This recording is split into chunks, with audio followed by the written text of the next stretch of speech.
যাদের হাতে এই সকল কোম্পানির শেয়ার আছে তারা বেঁচে যাবে, তা না হলে বিনিয়োগকারীরা মারা যাবে। আমরা তো সবসময় বিনিয়োগকারীদেরকে যাতে উনাদের কোনো ক্ষতি না হয় সেদিকে আমাদের সবসময় খেয়াল থাকে, এবং আগামীতেও থাকবে। যে সকল কোম্পানিগুলো একেবারে বন্ধ, সেই সকল কোম্পানিকে রিভাইভ করাটা ইজ লিটল ডিফিকাল্ট। শেয়ারের দাম বাড়ছে, তার কারণটা হচ্ছে যে বিনিয়োগকারীরা যেটা চিন্তা ভাবনা করছেন যে এই যে 60,000 কোটি টাকা যে সরকার দেবে, আচ্ছা আচ্ছা এই আচ্ছা। 60,000 কোটি টাকার মধ্যে ওনারা একটা যদি টাকা পান তাহলে ওনারা আবার রিভাইভ করতে পারে।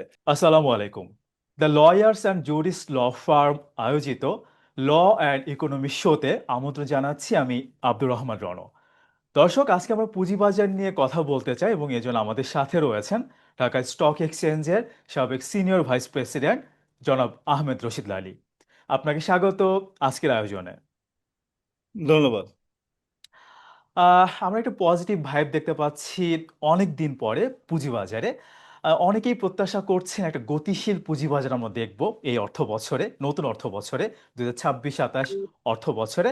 আমরা দেখতে পাচ্ছি প্রধানমন্ত্রী থেকে শুরু করে অর্থমন্ত্রী, সেই সাথে এসিসি, সবাই অনেক পজিটিভ কথাবার্তা বলছে। আমরা দেখতে পাচ্ছি বাজার বিশ্লেষক যারা আছেন তারা অনেক পজিটিভ কথাবার্তা বলছেন। তো আপনার প্রত্যাশা বাজার নিয়ে কেমন, একটু জানতে চাই শুরুতেই। জি, ধন্যবাদ। বিষয়টা হচ্ছে যে দেখেন, পুঁজিবাজার নিয়ে এই সরকার যখন গঠিত হয়, তার আগের থেকেই কিন্তু সরকারের বিভিন্ন মহল থেকে, এই সরকারের বিভিন্ন মহল থেকে খুব পজিটিভ একটা ভাইব আমরা পাচ্ছিলাম, এবং তখন যেটা বলা হচ্ছিল সেদিকেই কিন্তু এই সরকার ধাবিত হচ্ছে। কোথায়? সেটা হলো যে ডিরেগুলেটরি রিজিমের দিকে আসছে। ডিএসসি কে সেলফ রেগুলেটরি রিজিম হিসাবে আরো দায়িত্ব ওনারা ডিএসসি কে দিচ্ছে, এবং বিনিয়োগকারীরাও সেই জিনিসগুলো বুঝতে পারছে, নতুন বিনিয়োগকারী বাজারে যুক্ত হচ্ছেন, এবং বাজারে সেই জন্য একটা পজিটিভ ইয়ে হচ্ছে, ভাইব পাওয়া যাচ্ছে। এখন বিষয়টা হচ্ছে যে আমরা যত তাড়াতাড়ি আহ, বাজারটাকে সমৃদ্ধশালী করতে পারি, ফর এক্সাম্পল আমরা আইপিওর বিষয়টা যদি যত তাড়াতাড়ি ঠিক করতে পারি, যেটা গতকালকে বলেছেন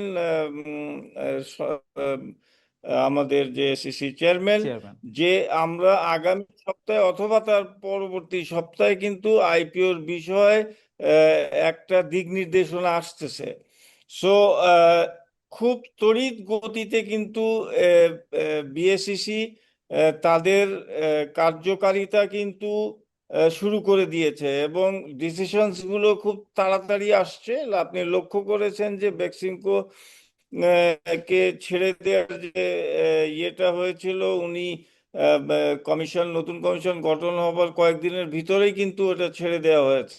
সো কাজেই ইসলামী ব্যাংক এবং বেক্সিমকো, সো কাজেই আমি যেটা দেখছি যে খুব কুইক ডিসিশনস গুলো ওনারা নিচ্ছেন, এবং সামনের দিনগুলোতে আমরা আশা করছি উনি ক্লিয়ার এবং আচ্ছা।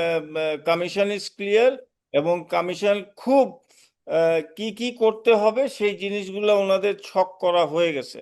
লাইক ফর এক্সাম্পল, আমরা 3 মাসে যে ইয়েটা সাবমিট করতাম, রিপোর্ট সাবমিট করতাম, সেটা উনি বলেছেন নো, 3 মাসে হবে না, এটা 6 মাস। 6 মাসে অন্তর জি। অন্তর করতে হবে। তো এই জাতীয় অনেকগুলো সিদ্ধান্ত কিন্তু আমরা আগামী কিছুদিনের মধ্যে পেয়ে যাচ্ছি। সো অল ইন অল আমি বলবো যে বিনিয়োগকারীদের জন্য একটা শুভ সময় আহ, আসতে যাচ্ছে। সামনে আসতে চলেছে। না, সেটাই আমরা 1 মাস সময় জি, দেখতে পাচ্ছি রনক। যে পুঁজিবাজার নিয়ে অনেক পজিটিভ সিদ্ধান্ত আসছে এসিসি তরফ থেকে, এবং ডিএসসির ক্ষমতায়নের যে ব্যাপারটা সেটাও আমরা কিন্তু দেখতে পাচ্ছি তাদের হাত ধরে। মানে যে সিদ্ধান্তগুলো ডিএসসির মাধ্যমে আসার কথা ছিল, সেই সিদ্ধান্তগুলো এতদিন আসলে নিতে পারতো না ডিএসসি, এখন থেকে তারা নিতে পারবে। সার্কিট ব্রেকার ইস্যুটা আমরা জানি, ডিলিস্টিং ইস্যুটা আমরা সামনে আসছে, আমরা দেখতে পাচ্ছি। এই বিষয়গুলো নিয়ে একটু জানতে চাই, সেই সাথে আরো কোন ক্ষমতায়নগুলো করলে আসলে ডিএসসির জন্য ভালো হতো, মানে আর কোন কোন সিদ্ধান্ত ডিএসসি নেবে যেগুলো বাজারের জন্য ভালো হবে, যে ক্ষমতাটা আসলে ডিএসসি কে দিলে ভালো হতো। যদি আপনি সেই বিষয়ে যদি কিছু বলেন। দেখেন, আইপিওর বিষয়টা ডিএসসি দেখবে, এবং সময়টা আরো কমিয়ে আনার চিন্তা ভাবনা এসিসির আছে, এবং এটা আমরা হয়তো আগামী 10-15 দিনের ভিতরে পেয়ে যাব। আমরা বাজারটাকে আরো দেখতে চাচ্ছি যে 2,000 3,000 কোটি টাকার ট্রেড দেখতে চাচ্ছি আমরা, ইন্ডেক্সটাকে 10,000-এ ধাবিত হোক, আমরা সেটা দেখতে চাচ্ছি। সো কাজেই আমরা অনেক কিছু, এসিসিও এই জিনিসগুলোর সাথে উনি they are very helpful, they are not only regulators, তারা ফ্যাসিলিটেটরও বটে। এবং আমাদের সাথে গত পরশুদিন উনাদের যে একটা ইন্টারাকশন হয়েছে, সেখানে উনার অনেক কিছু উনি বলেছেন যে এই কাজগুলো উনি করতে যাচ্ছেন, এবং সম্পূর্ণভাবে উনি ঢাকা মানে বাংলাদেশের পুঁজিবাজারকে একটা ডিরেগুলেটরি রিজিমে নিয়ে আসতে চাচ্ছেন, সেগুলো উনি করবেন। সো আমার কাছে মনে হয় যে অল ইন অল, তারপরে আপনি দেখেন সার্কিট ব্রেকার ডিএসসির উপরে ছেড়ে দিয়েছেন। আপনি দেখেন ইয়েটা আহ, চলে আসতেছে। So, আমার মনে হয় যে it's going to be a good market in future. একদম। আমরা সবসময় বলি যে বাজারকে তার স্বাভাবিক গতিতে চলতে দেওয়া উচিত, তো আমরাও প্রত্যাশা করব যে ডিএসসি কেও তার স্বাভাবিক গতিতে চলতে দেওয়া উচিত, অর্থাৎ তার যে স্বাভাবিক সিদ্ধান্তগুলো নেওয়ার ক্ষমতা একদম সে। উনাদের কোনো ইন্টারফারেন্স থাকবে না, উনাদের ইন্টারফারেন্স থাকবে না আনটিল এন্ড আনলেস। এবং আমাদের যে কথা হয়েছে যে সার্ভেলেন্স সিস্টেম, যেটা আমরা বলছি অটোমেটেড সার্ভেলেন্স সিস্টেম, সেই সার্ভেলেন্স সিস্টেমে যখনই ধরা পড়বে, কোনো অনিয়ম ধরা পড়বে, ইমিডিয়েটলি সেটাকে ইয়ে করা হবে, এবং যে হাউস থেকে করা হবে সেই হাউসটাকে ইমিডিয়েটলি জিনিসটা জানানো হবে, এবং সেটা আচ্ছা। সিদ্ধান্ত নেওয়া হবে। এই যে ধরেন এসইসিতে রিপোর্ট করা, হুম হুম। রিপোর্টের পরে একটা কমিটি গঠন করা, সেই কমিটি 3 মাসের ইয়ে করা, এগুলো এগুলো না। এগুলো একদম আচ্ছা। অনলাইন সার্ভেলেন্স যেটা হুম আছে, হুম। ইমিডিয়েটলি সেটাকে ধরার একটা আচ্ছা। ব্যবস্থা উনি বলেছেন যে এটা আমরা করব, অনলাইন সার্ভেলেন্স। মানে ডিএসসি সার্ভিলেন্স যে সফটওয়্যার যে সিস্টেম, এটাকে আরো শক্তিশালী করা হবে। বিএসসি এসএসসি দুইটাই আছে, বিএসসি এসএসসি দুইটা সার্ভেলেন্স সিস্টেমই আছে, হুম হুম। এবং দুইটাই খুব ভালো সার্ভেলেন্স সিস্টেম, যেখানে আচ্ছা। 45 অ্যালার্টস বাজে, এবং সেই অ্যালার্টস এর ফলে আপনি যে সার্ভেলেন্স করছে জি। সে কিন্তু ধরতে পারছে যে কোথা থেকে এই কাজগুলো হচ্ছে। সো আচ্ছা। কাজেই ইমিডিয়েটলি সেটা ধরা এবং সেটাকে অ্যারেস্ট করা। আচ্ছা আচ্ছা। আমি একটু জানতে চাই, ডিমিউচুয়ালাইজড ডিএসসির বোর্ডে তো মেম্বারও থাকবে, আপনারাও থাকবেন, তো কনফ্লিক্ট অফ ইন্টারেস্ট ইস্যুটা এসে যায় কিনা? কারণ সার্কিট ব্রেকার ইস্যু আছে, ডিলিস্টিং ইস্যু আছে, কিভাবে দেখেন না বিষয়টাকে? দেখেন, সার্কিট ব্রেকারের ইস্যু আমি আপনাকে বলি, এটা আমরাই করতাম। আচ্ছা আচ্ছা। আগে আমরা এটা করতাম, এবং এটার একটা কমিটি ছিল, সেই কমিটি করতো, এবং ওনারা ফ্লোরে থাকতেন, ফ্লোরে থেকে ওনারা ইমিডিয়েটলি এটা অ্যাকশন নিতেন। সো কাজেই আচ্ছা। ওইটার কোনো প্রবলেম হবে না। হুম দেখেন, হুম। সার্কিট ব্রেকার আনইউজুয়াল একটা যদি অ্যাক্টিভিটিস হয় বাজারে, লার্জ প্রাইস মুভমেন্ট হয়, তখন কিন্তু এই সার্কিট ব্রেকারের প্রয়োজন হয়। এবং ইভেন আপনি দেখবেন যে ইন্ডিয়ান এক্সপিরিয়েন্সও যদি আপনি নেন, তো সেখানেও কিন্তু সার্কিট ব্রেকার ঢালাও ভাবে সব ইসের মধ্যে নাই। আচ্ছা এইটা টাইম টু টাইম যখন আনইউজুয়াল একটা মুভমেন্ট হয়, তখন কিন্তু সার্কিট ব্রেকার ফাট করে ওনারা করে দেন, দিয়ে দেন। আচ্ছা। সো কাজেই এই জিনিসগুলো ঢাকা স্টক এক্সচেঞ্জকে জানতে হবে। বছর কা বছর এই যে সার্কিট হুম। ব্রেকার 10% হচ্ছে তো নো। এখানে ইন্ডিয়ার এক্সপিরিয়েন্সটা যদি বলি, তাহলে ওখানে 2% আছে সার্কিট ব্রেকার, 10% আছে, 15% আছে, 20% আছে। আবার ওখানে দুইটা জিনিস আছে, একটা হলো যে ইন্ডেক্সের উপরে সার্কিট ব্রেকার আছে, ইন্ডেক্স আপনার আচ্ছা আচ্ছা আচ্ছা।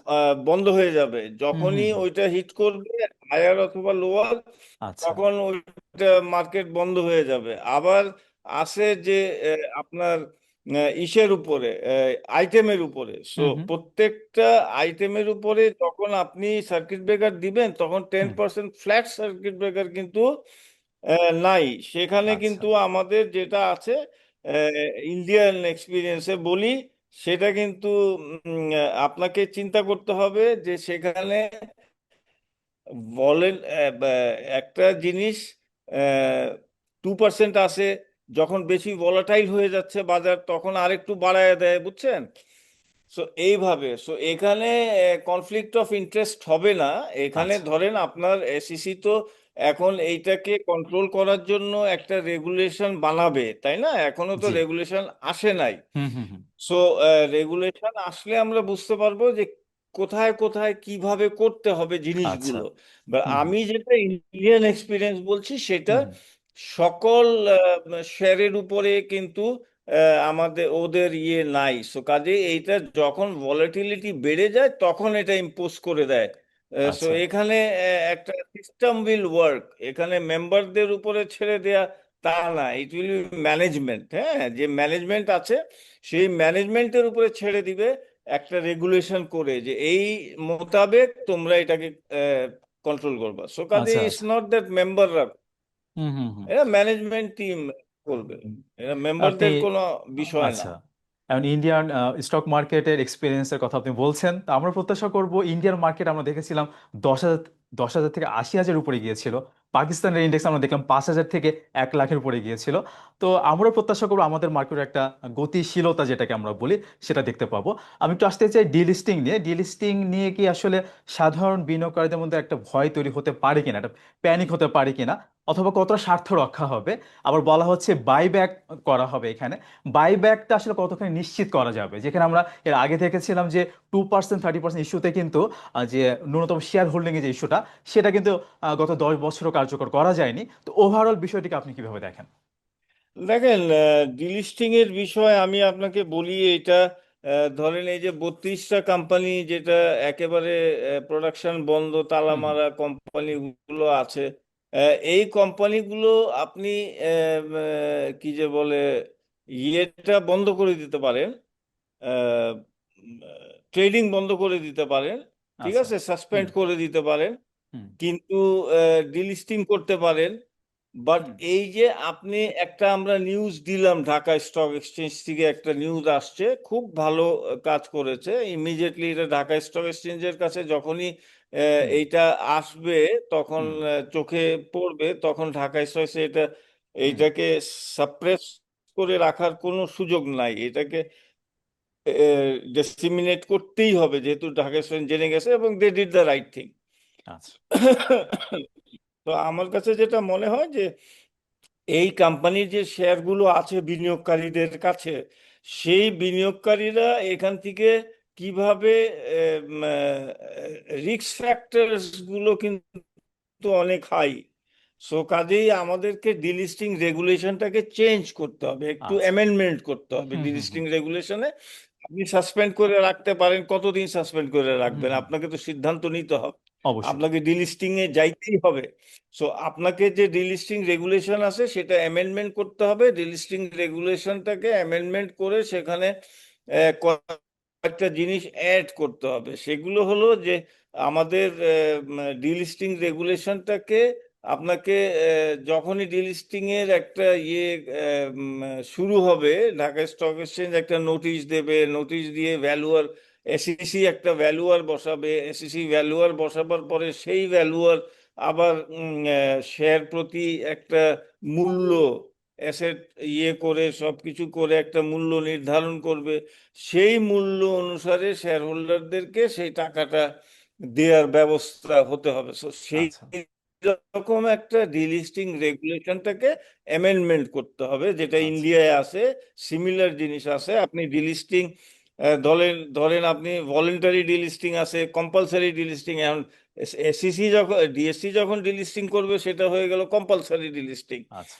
আর ভলেন্টারি ডিলিস্টিং হলো যে ভাই আমি আর স্টক মার্কেটে থাকবো না, হুম আমার হুম। শেয়ারগুলো আমি সব কিনে নিলাম, কিনে আমি বাজার থেকে বেরিয়ে গেলাম। এটা আচ্ছা। হলো ভলেন্টারি ডিলিস্টিং, একটা কোম্পানি এভাবে বের হয়ে যেতে পারে হুম হুম। সবাইকে, সবাই শেয়ার উনি কিনে নিয়ে, আচ্ছা।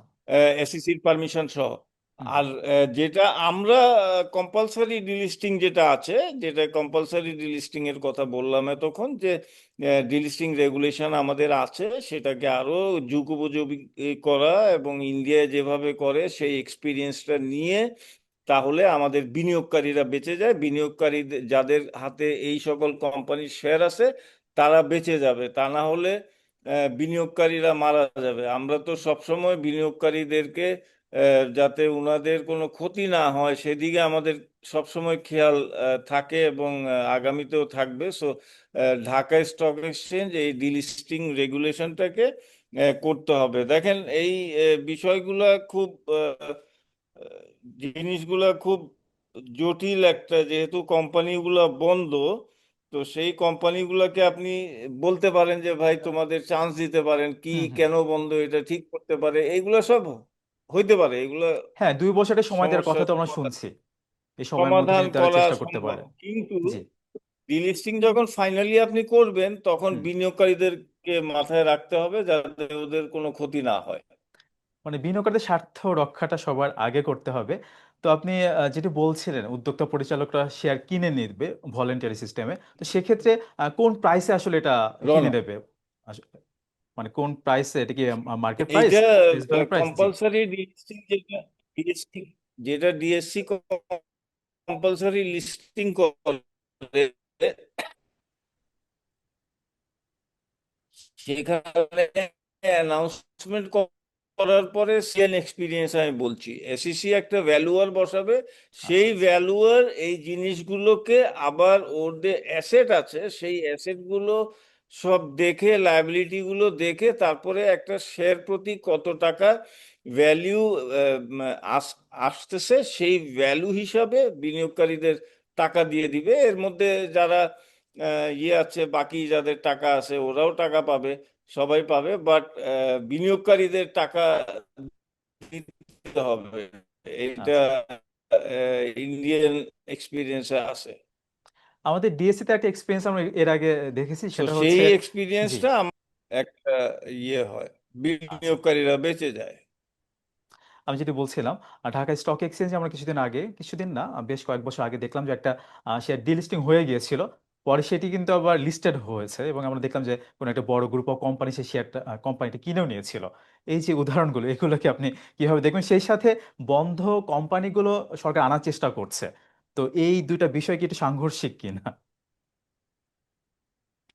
দেখেন যে সকল কোম্পানিগুলো একেবারে বন্ধ সেই সকল কোম্পানিকে রিভাইভ করাটা ইজ লিটল ডিফিকাল্ট।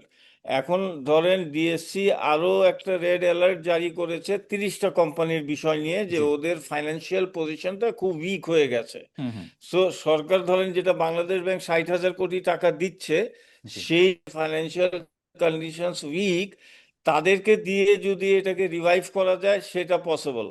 কিন্তু এই কোম্পানিগুলো একেবারে বন্ধ, সে কি কারণে বন্ধ সেই জিনিসগুলো দেখতে হবে, এবং সেই জিনিসগুলো দেখার জন্য আপনার ডিলিস্টিং রেগুলেশনের সেই কাজগুলো করতে হবে। যেমন আপনার ধরেন failure to comply listing regulation, non-submission of financial statements or disclosures, fraudulent activities or serious governance failures, becoming a shell or non-operational company with persistent non-compliance. So এই জিনিসগুলা ডিএসসি এবং এসইসি কে দেখতে হবে। যদি এইগুলা আহ, না হয় তাহলে পরে এটাকে আবার রিভাইভ করার একটা প্রক্রিয়া ওনারাই হয়তো, কোম্পানির মালিকরাই হয়তো বলবেন যে এইভাবে হইলে আমি রিভাইভ করতে পারি। সো এই যে ডিসকাশন ডিলিস্টিং এর আগে হতে পারে একটা আচ্ছা সেই আচ্ছা। সকল বন্ধ কোম্পানির সাথে। আচ্ছা আচ্ছা। আমরা একদম শেষের দিকে একটু জানতে চাইবো যে তদন্ত, ট্রেড সাসপেন্ড, এই ঘটনাগুলো ঘটার পরেও আমরা দেখতে পাচ্ছি বেশ কিছু কোম্পানির দর বৃদ্ধি পাচ্ছে। আমি যদি নামই বলি, আইপিডিসি অথবা সোনারগাঁও টেক্সটাইল, শ্যামপুর সুগার, তাদেরকে ট্রেড সাসপেন্ড করা হয়েছিল, তদন্ত করা হয়েছে, তারপরেও দাম বাড়ছে। তো বাজারে একটা গল্প আছে যে এরকম ঘটনাতে যেটা হয়, দাম কমলে কিছু মানুষ কেনার সুযোগ পায়, কোনো একটা গোষ্ঠী। তো কিভাবে দেখেন বিষয়টিকে? আমরা কিন্তু দেখতে পাচ্ছি সেই কোম্পানিগুলোর শেয়ার কিন্তু দাম বাড়ছে। হ্যাঁ, শেয়ারের দাম বাড়ছে, তার কারণটা হচ্ছে যে বিনিয়োগকারীরা যেটা চিন্তা ভাবনা করছেন যে এই যে 60,000 কোটি টাকা যে সরকার দেবে, আচ্ছা আচ্ছা এই আচ্ছা। 60,000 কোটি টাকার মধ্যে ওনারা একটা যদি টাকা পান তাহলে ওনারা আবার রিভাইভ করতে পারে। আচ্ছা সো এই কারণে কিন্তু এই বিনিয়োগকারীরা সেদিকে একটা স্পেকুলেট করছেন। এটা দিস ইজ এ আচ্ছা। স্পেকুলেশন বিনিয়োগকারীদের, হ্যাঁ। যে এই ম্যানিপুলেশন, টাকাটা পেলে স্পেকুলেশন। হয়তো জি। ওনারা রিভাইভ করতে পারবে। কাজেই এই স্পেকুলেশনের কারণেই ওইসব শেয়ারগুলো বাড়ছে। আচ্ছা, আচ্ছা। আমরা যে বিভিন্ন সময় তদন্তের কথা শুনি, তদন্তটা আসলে একটু গোপনে করা যায় কিনা? তাতে দামও কমলো না, সাধারণ বিনিয়োগকারী ক্ষতিগ্রস্ত হলো না, আর কোনো গোষ্ঠী ওইভাবে কিনতে পারলো না। মানে বাজার ইমপ্যাক্ট পড়লো না আরকি। তদন্তটা কি একটু গোপনে করা যায় কিনা? দেখেন, তদন্ত দু তিনটা জিনিস আমি বলি ইদানিং। আপনি একটা ট্রেড সাসপেন্ড করলেন, হ্যাঁ, জি। হুম, 15 মিনিট 20 মিনিট আধা ঘন্টার জন্য সাসপেন্ড করলেন। সো নিয়ম হচ্ছে ইন্টারন্যাশনালি, যখন আপনি সাসপেন্ড করলেন একটা হুম, হুম, ট্রেড, মানে একটা ভোলাটাইল ট্রেড হচ্ছে, সেই ট্রেডটাকে আপনি সাসপেন্ড করে দিলেন টাইম বিং, যাতে বিনিয়োগকারীরা ক্ষতিগ্রস্ত না হয়। Very good. হুম, কিন্তু আপনি এই যে আধা ঘন্টা সাসপেন্ড করলেন, এই সাসপেনশনের মাঝখানে আপনি আবার যখন চালু করবেন, তখন হুম, আপনাকে একটা নোটিশ দিতে হবে যে হ্যাঁ, আমরা সাসপেন্ড করে এই হুম, হুম। জিনিসগুলো চেক করেছি, so everything is fine, no problem, as a result আমরা আবার ট্রেড শুরু করলাম। এই নিউজটা না দেয়া পর্যন্ত আপনি ট্রেড চালু করতে পারবেন না। সো এই জিনিসটা কিন্তু আমাদেরকে মেনটেন করতে হবে, ঢাকা স্টক অবশ্যই। এক্সচেঞ্জকে এই কাজগুলো করতে হবে। আপনি সাসপেন্ড করলেন, আবার 15 মিনিট পরে খুলে দিলেন, কি কারণ? 15 মিনিট কেন করলেন আপনি? কি করলেন? এখন ধরেন ডেভেলপ কান্ট্রিজে স্টক এক্সচেঞ্জ গুলো সাসপেন্ড করার পরে অন্যান্য স্টক এক্সচেঞ্জের সাথে খবর নেয়, স্টেক হোল্ডারদের সাথে খবর নেয়, যে কোম্পানির সাথে খবর নেয় যে তোমার মার্কেটটা ভলাটাইল হয়ে গেছে, কারণ কি? কোনো কোনো নিউজ আছে, কোনো কিছু আছে? নো, আমাদের কোনো নিউজ নাই। স্টক এক্সচেঞ্জ গুলো বলছে না, আমার স্টক এক্সচেঞ্জে ভলাটিলিটি হচ্ছে না, কিংবা যাই হোক। সো এই যে ইনফরমেশন কালেক্ট করলো এই 15-20 মিনিট আধা ঘন্টার ভিতরে, তো এই ইনফরমেশন গুলো নিউজ আকারে স্টক এক্সচেঞ্জকে দিয়ে দেন আচ্ছা। আপনি ওপেন করবেন। হুম, আদারওয়াইজ হুম।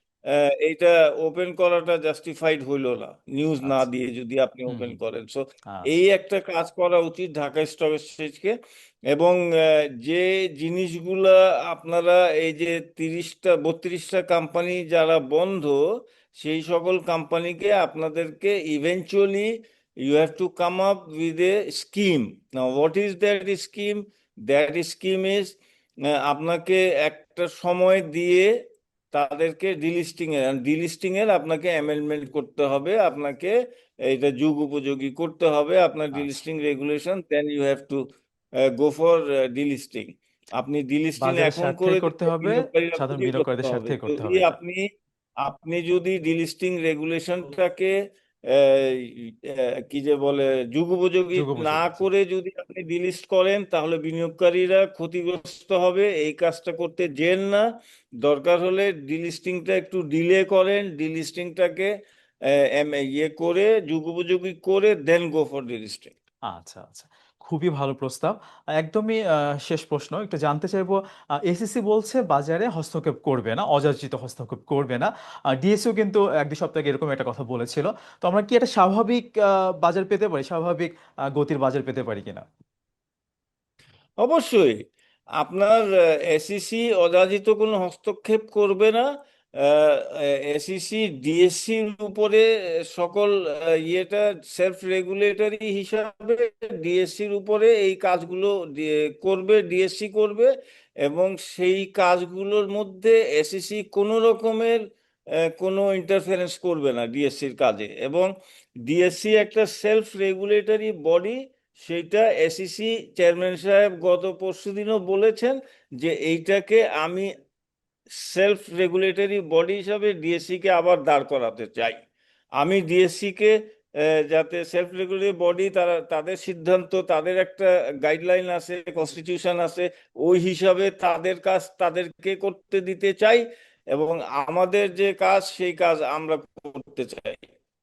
আচ্ছা, আচ্ছা। আমরা কারোর কাজের মধ্যে হস্তক্ষেপ করতে চাই না। সো এইটা ওনার দায়িত্বহীন একটা সিদ্ধান্ত উনি জানিয়ে দিয়েছেন। গতেন মহোদয় যথেষ্ট চেষ্টা করছেন যে আহ, যে কাজগুলো এই 15 বছর হয়েছে, সেই কাজগুলোর ধারে কাছে যাতে ওনারা না যান, ওনারা যাতে ফ্যাসিলিটেটর হিসাবে, রেগুলেটর হিসাবে কাজ করেন। এবং যত রকম ইনভেস্টর বান্ধব সিদ্ধান্ত, সেই সিদ্ধান্তগুলো ওনারা নিতে চাচ্ছেন। অবশ্যই আমরা সেটা প্রত্যাশা করছি। আমরা প্রত্যাশা করব আপনারা অর্থাৎ মেম্বাররা তাদেরকে সাহায্য করবেন, এবং স্বাভাবিক যে গতির বাজারের কথা বলছি সেটা আমরা দেখতে পাবো। এবং অনেকদিন পরে আসলে এসে কোনো প্রত্যাশার কিন্তু একটা জন্ম হয়েছে, সেটা পারদ আমরা দেখতে পাচ্ছি। তো সেই আশা নিয়েই শেষ করছি। আপনাকে অনেক ধন্যবাদ আমাদেরকে সময় দেওয়ার জন্য।